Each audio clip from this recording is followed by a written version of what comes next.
You're listening to the Montana Ministry Network podcast featuring Andrew McCourt, guest speaker at the 2026 Connection Conference. Let's get started.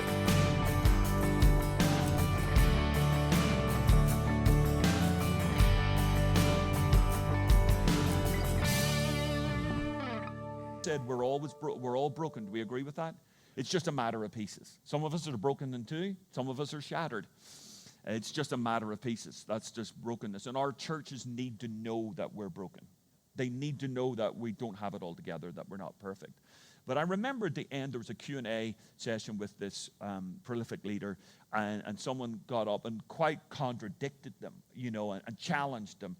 And he was floored and actually got emotional at that moment. And it was like a massive red flag for me, way younger at that time, way more inexperienced at that person, but I'm human. And I could see with just, empathy that this person was not doing well. And they're no longer in ministry today. They've taken so many hits and probably out of that transferred the hits to others that it wasn't good. And here's the question. The question is not, do I have the skill for the next thing? Do I have the genius, or do I have the experience? And sitting in this room today, there's people smarter, wiser than me. Pastor Dave's here. He's pastored 50 churches for 10 years each. And he's been everywhere. And he wasn't born in the hospital. He was born in the pew. And, and we got experience in this room, and you're so good, you can turn it around, you get another capital campaign going, and you can hire the right people, so do you have the genius, do you have the experience, do you have the skill? Yeah, you have all of that, but the big question is, do you have the emotional fortitude? That really is the big question, everybody. Do you have the emotional fortitude? I'm going to read here from Numbers 20. It's going to go up on the screen. Joe's going to try and follow me here somehow. And Numbers chapter 20, it says in the first month, the whole Israelite community arrived at the desert of Zin. Oh, been to the desert of Zin? No, I've never been. And they stayed at Kadesh, and there Miriam died and was buried. And the temptation is in a passage like this, we just keep reading on and whatever, Miriam died, whatever. Whoa, stop. Let's read the Bible, everyone. Let's read a divine book, but written by human authors that literally covers human life and human tragedy. And this is the moment where literally everyone has to stop. We need to stop at this point. Miriam has died. And this is the point where Moses has to stop. Miriam has died. This was Miriam, the older sister of Moses by 7 years. So 7 years old, I don't know if you were 7 years old and you had a sibling born. I mean, I was 4 years old and my sister was born, and I can still remember the day she came back from the hospital with her jet black hair, full head of hair, and I remember her being in a house. Do I remember everything? No, but I remember some things. When you're 7, you remember even more. And Miriam probably already had those maternal instincts, and she gets her little brother. But her little brother is born in a time of infanticide when literally children are being wiped out. Those Israelite children by the Pharaoh, they're just being wiped out. And her little brother needs to be kept up the stairs. And she's just all day going, shh, shh. I don't know if Moses remembers. Of course he doesn't. But she remembers. And he was probably told the stories. And eventually, when he's a couple of months old, it's like all boys. He's just far too loud. And some of them, we'd love to kick them out of the house, especially when they're teenagers. But they put him in a basket and they send him on a journey of incredible faith. It's a sermon and so on. And who's the one that runs along the bank? She'll never forget that. I mean, there's a bond here. There's a bond in tragedy. It's one thing when you get married and you're bonded through the romance and the love and everything that's going on, and then you get the bond on your honeymoon. Woo! Yes, Isabel. No. And, but when tragedy strikes, that takes the bond really, really deep. When difficulty comes, this was the Miriam who watched him in his little basket. This is the Miriam who didn't see her brother or hear from her brother for 40 years. She Googled him, tried to find his handle on X, formerly known as Twitter. She searched and searched and searched, even though she thought it could bring her trouble and tragedy in life. But he was gone and as good as dead to her. Did she hold out hope? Did she think of him? This was also the Miriam that led worship on the other side of the Red Sea. Just think about that, everybody. Think about that. Chapter 13, he thinks he's toast. Chapter 15, she's like, wow, worship album of the year, the Dove Awards. It's like Spotify. She's making money.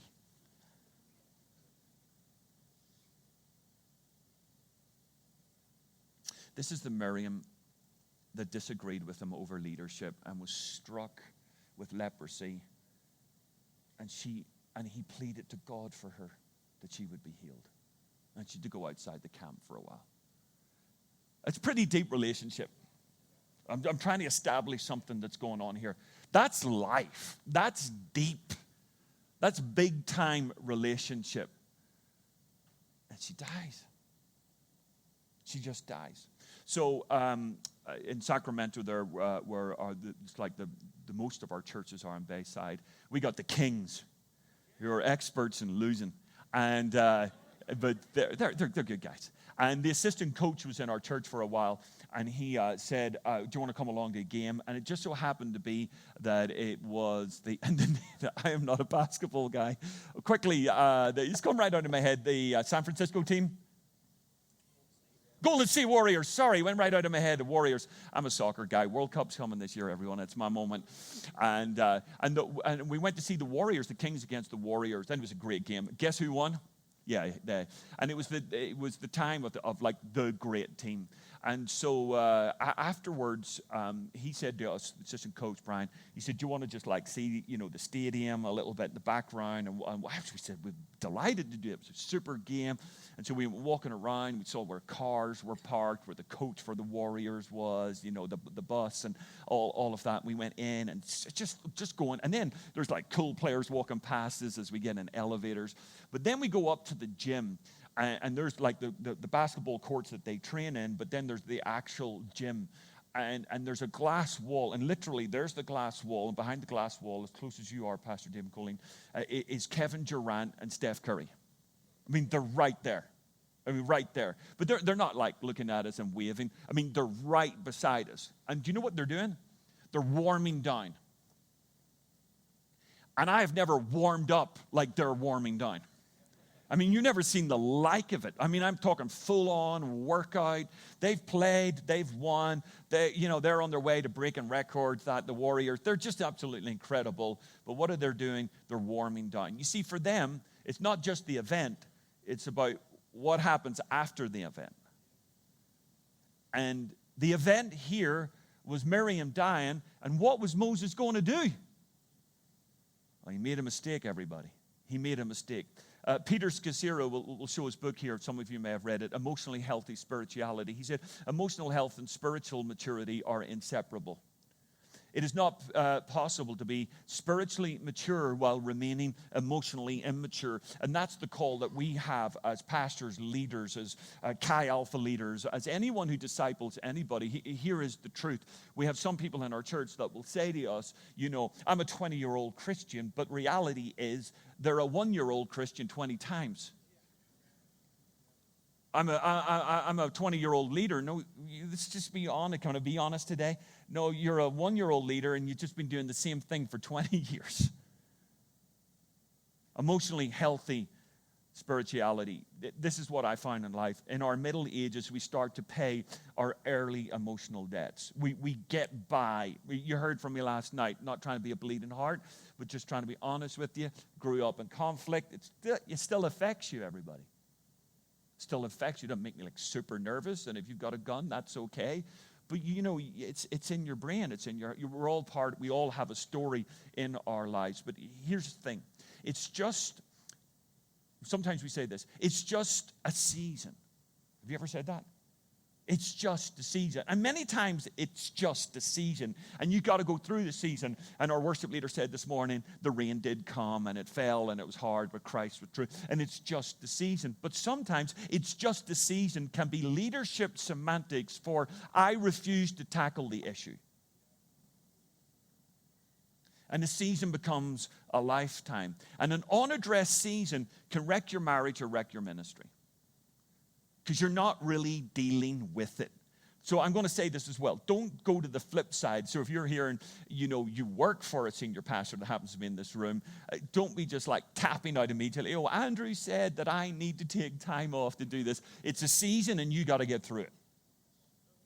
But when it's becoming a lifestyle or a lifetime, something needs addressed. So I come from Belfast, the east of the city, and the greatest son that we have of our city and the east of the city is C.S. Lewis. I want to put it on the record, he was not English.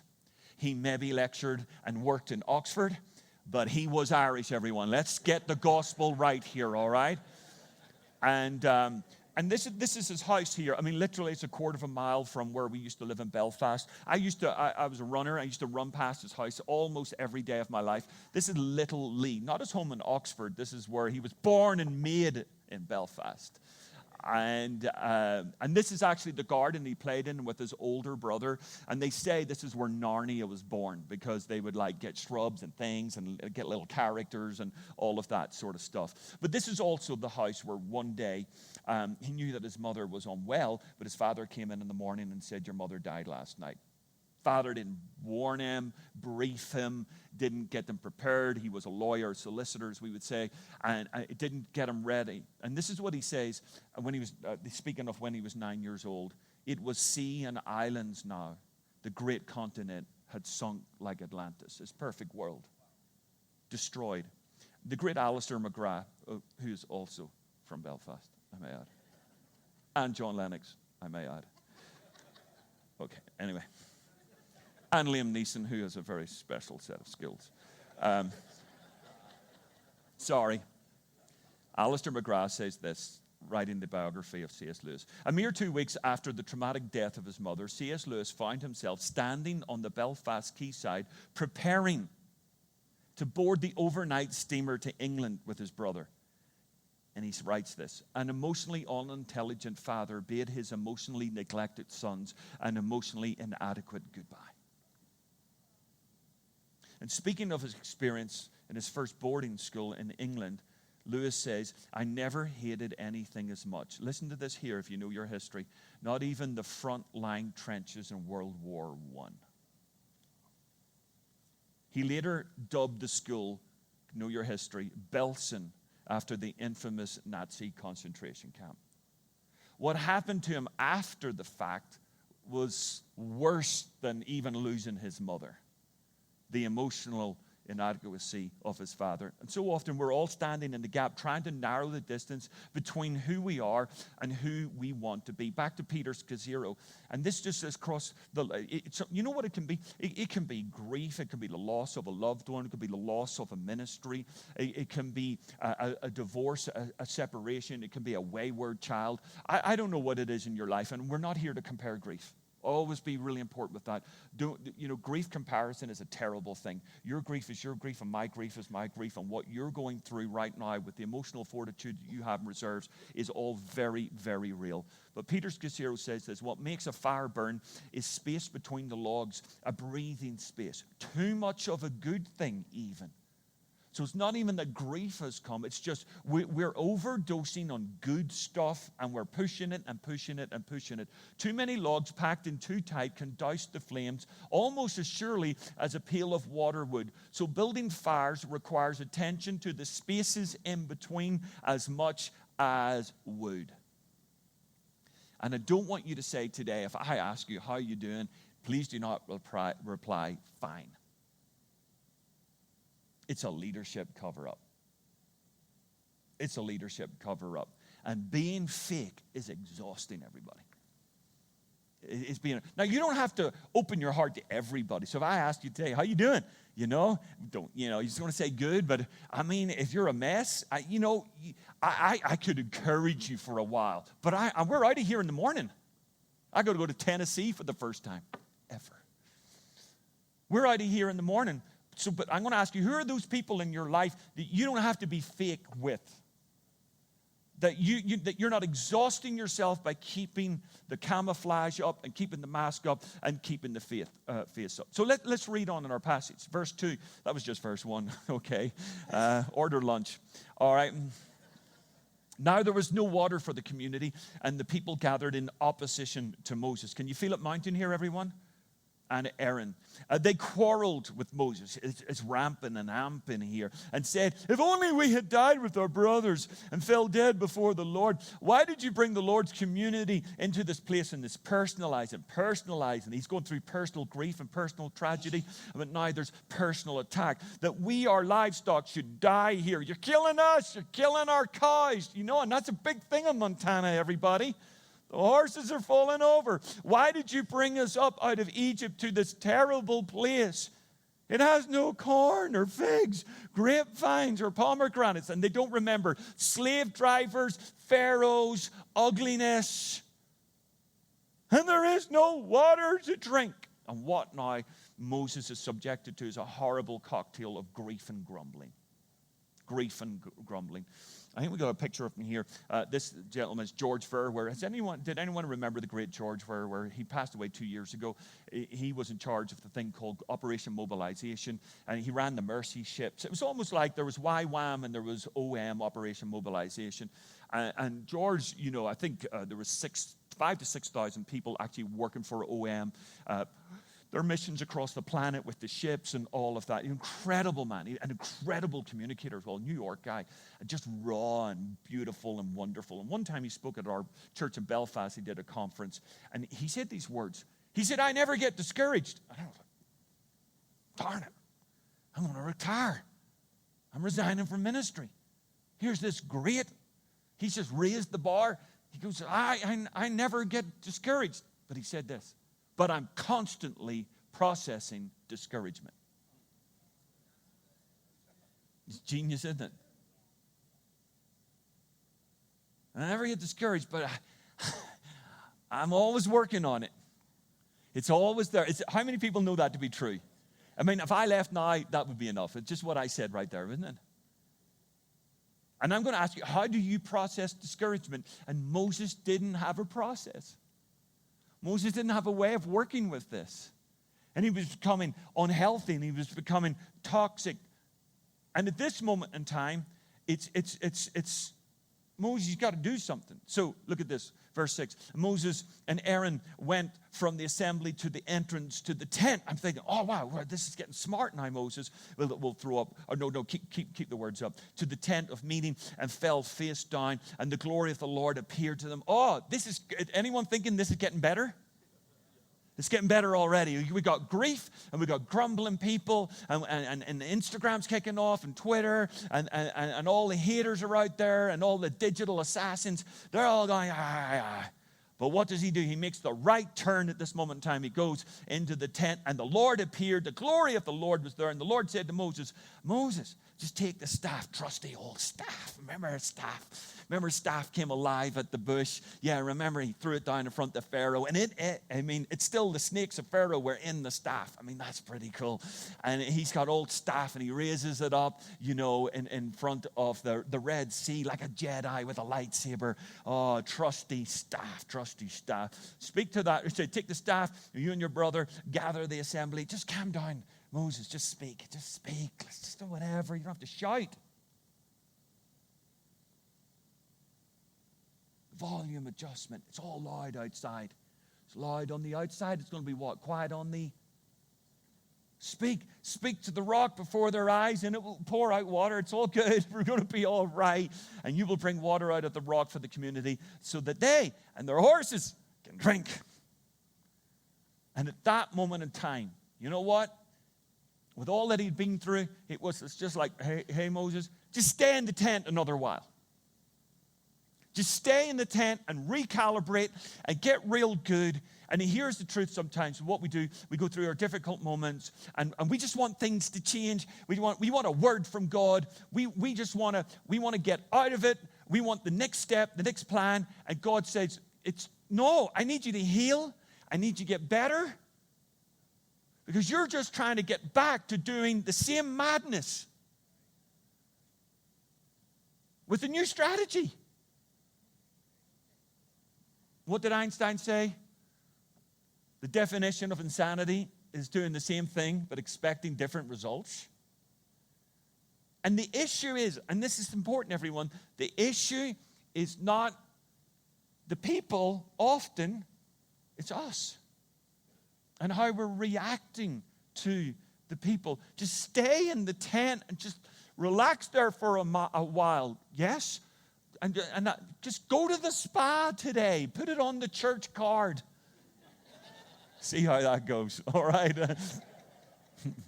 Say it was a ministry time. You see, he got something for them, but he got nothing for himself. And that is the danger sometimes with our devotions. We're always looking for something for Sunday and nothing for us. We're looking for stuff that we can share, not for stuff that we can implement. Oh, that's great. That'll preach good. No. That'll live hard. Yes? So Isabel and I, we live, say, in Northern California, and just down below us is Yountville, but in the Napa area, and they have some of the finest restaurants in the world. And there we have the French Laundry, and I know you're all thinking of who I'm thinking of right now that went there when he shouldn't have. But, okay, we'll not mention his name. But the French Laundry is one of the finest restaurants in the world, 3-star Michelin. And Isabel and I, we went to Yountville one day, not to go there. But we're going to have a second offering today. So, no, we need a third, fourth offering. And so we went and bought a sandwich, and we sat outside the window. There's a glass window. You can watch the chefs. We look like homeless people, like, whatever. But we're in ministry. And so we looked through the window, and it was beautiful. And then we found out that just across the road, it's like their farm and their fields where they grow all their own produce. It's a seasonally based, menu on it. And so we went across, and they said, yeah, you can walk in, whatever, no problem. And so we had to walk around, and I spoke to one of the girls, and I said, how long have you worked here? And she said, 7 years. And amazing. And she's just tending the scallions or whatever, And she's just looking at it. And I said, well, what's your favorite dish? And she went, I've never eaten over there. What a picture of pastors sometimes. We work in the garden, but we never eat at the table. We're preparing everything for everybody else. We'll never get to the kitchen, but we never sit at the table. We don't do that. And Moses had got to that point where he probably just craved for the old bush, the burning bush. It was all so pure and so real. And it's when he kicks his, rainbow flip-flops off, and he feels the sand under his feet. John Stott once said, and I can picture the great John Stott, he was once asked what was the secret of his Christian life, and he replied, knowing how much sleep I need and getting it.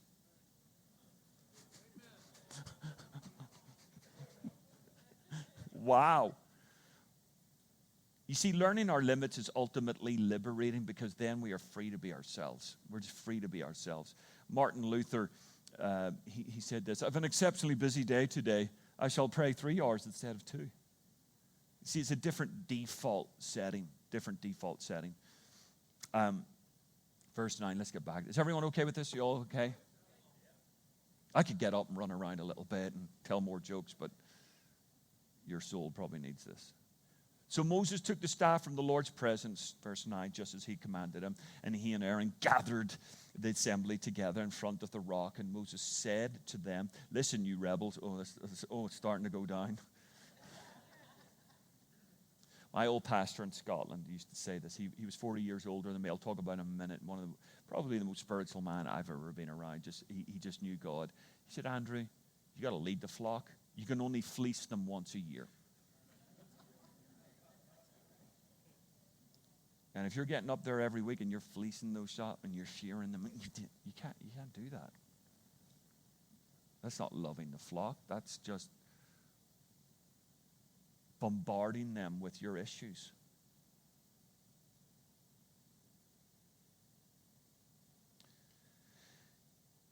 Listen, you rebels, must we bring you water? Must we, look at what he said, we bring you water out of this rock? Then Moses raised his arm and struck the rock twice with his staff. Water gushed out, God was still faithful, and the community and their livestock drank. See, anger and annoyance had infiltrated his leadership. And you got to be honest.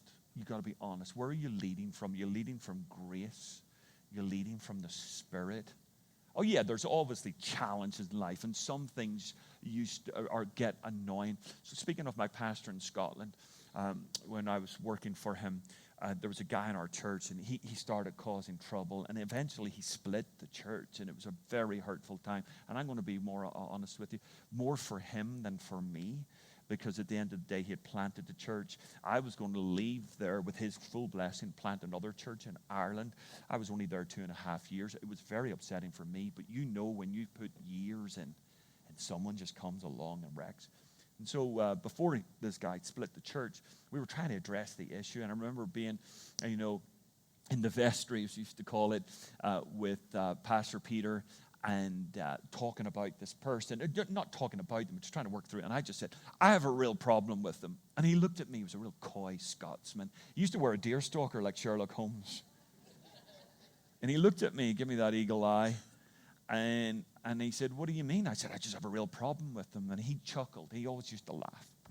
So much was on the line, but he used to laugh. And he said, oh, son, and he could call me son. He was 40 years older. What did I know?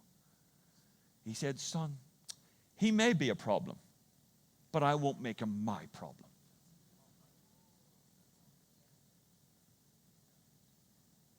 I won't make him my problem. See, if we allow for a season of lamenting, it can result, if we don't allow for a season of lamenting, it can result in a lifetime of venting. Because we didn't go through the process. We didn't work. Does that mean you got to take 6 months off now? Whatever. No, you just got to do something. I don't know what the right thing for you to do right now, because you're wired different than me. And I don't know if you do Enneagram. I don't know if you do Working Genius. We're going to talk about that. And I don't know what your thing is. I don't know what you are, Myers-Briggs. I am ESPN. I don't know what you are. But you need to do something, because listen to this, pain that's not transformed is transmitted. It's just transmitted. And there's 2 diseases any leader or staff person can catch. Are you ready for this? Discouragement, but that's recoverable. You can recover from discouragement. But cynicism is fatal. And it feels good to be cynical. It really does, because you're better than everyone else and you know more than them. And when you get cynical, it just clouds the whole world, and it gets you further isolated and further discouraged. I'm going to beat anyone up for being discouraged today. Discouragement is a reality. It's a fact of life. And people here become the target instead of the delight. You no longer was it the joy. I mean, let's just be honest. Don't lose this in life. I am sitting here today, and I am always blown away that anyone would sit and listen to me for what is going on now, probably 40 minutes. The collective time in this room, that people would give that to me, is the most honoring thing, because I can still remember myself with that boy I was that boy in Northern Ireland that had doubts and concerns and insecurities. Anyone else like that in life? You weren't in Northern Ireland, you were somewhere else colder than Northern Ireland, and you had all of that, and the thought that God could do what He's done with us in our lives, that people would love us, that people would listen to us. And I know some of them are like an absolute pain in the head. And I know what they're like. And I know it. But listen to me. God is still good and God is still great.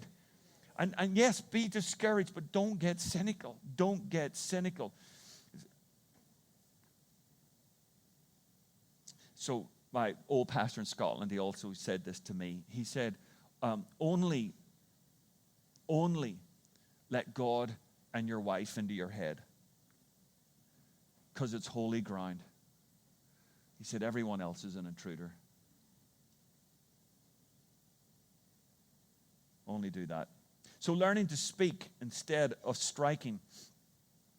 You see, we really need to do this, especially when striking has become our default and we need help. It's the old thing. Like, the only tool you have is a hammer, everything becomes a nail. You become so angry, you become so frustrated, you're just lashing out. When our devotional lives become all striking instead of speaking, we have an issue. When we don't come in and worship, when we're more like David, break their teeth and smash them. Yes? I mean, if that's like one in every so many devotions, that's okay. But if it's all the time, God, get them. And your devotions have become a situation room every single time. You see, we can't take away death or disgruntled, but we can take time to address emotional debts, or otherwise it can be costly. Verse 12, but the Lord said to Moses and Aaron, because you did not trust in me enough, because you were led by people, because you gave in to people, because you didn't address grief enough to honor me as holy in the sight of Israelites, you will not bring this community into the land that I give them. And here's the truth, that Moses never really owned this moment. In Deuteronomy 1:37, he said this, because of you, the Lord became angry with me.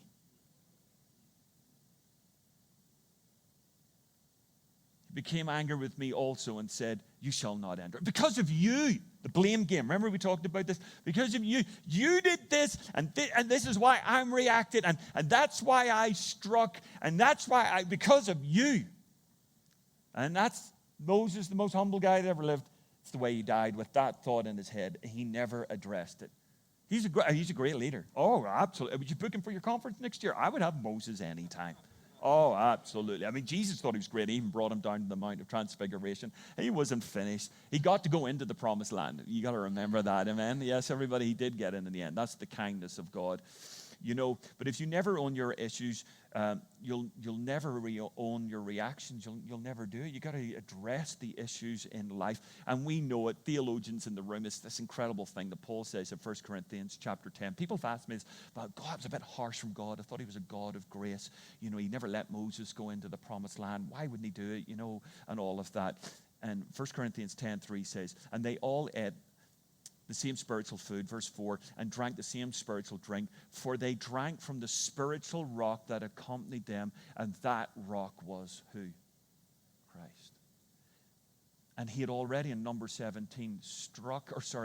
17, he had already struck the rock, and after the rock has been struck, he does not need struck again. His name is Christ. Because he was struck, we can speak to him.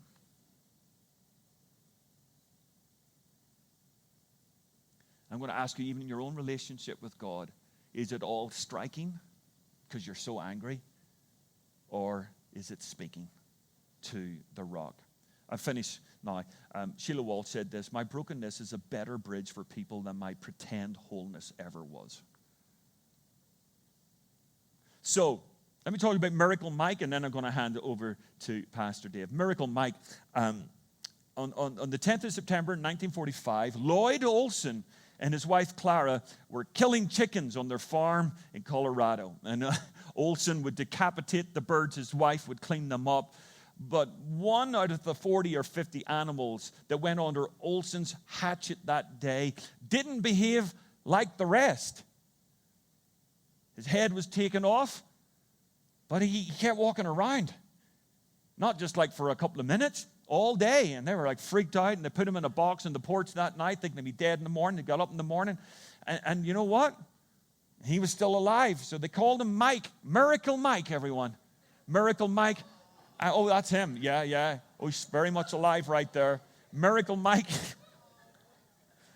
And Lloyd was so impressed with him, and his friends would turn up, and they'd want to see Miracle Mike, the headless chicken, and they wanted to see him, and they would come and see him. And she thought, you know what, everyone wants to see him. I'm going to take him on the road. So Lloyd took Mike, the headless chicken, with the circus on the road. Listen to this. For 18 months that thing lived, till one night he fed him wrong, and a bit of corn got caught in his windpipe, and he was dead Mike. Mortuary Mike at that moment in time. But people loved to see the headless chicken, and he became a circus spectacle. And I want to say this here. It's possible in ministry to run around like a headless chicken. But we end up becoming a circus act. And if anyone ever says in your staff, or you ever come, oh, that's just Andrew, that's a warning sign. You know the way he is. And if that's justifying bad behavior, there's something up. And if you've got long tenure, you can't abuse that. Moses had led these people for so long and done so much or whatever. It couldn't excuse what happened that day. I want to say this. God loves you. God's for you. God designed you. God knows you. God came to redeem you. He knows you're broken. He understands all of that. Please, can we all just be real with God? Guys in this room, if your wife calls you out, don't dismiss it. Oh, she's just going on at me. No. She knows you. Listen, if your friends know you and they're speaking to you, do not ignore them. Pull closer to them. Listen to their words. Get more open. Be more vulnerable in the right settings. You've got a great future in God. Don't let discouragement become cynicism. And most of all, don't become headless Mike. Amen? Thank you so much. Thank you. Amen.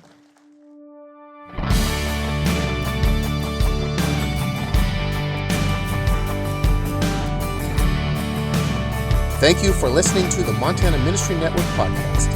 You can learn more about our network of churches by visiting our website, www.montanaministrynetwork.com.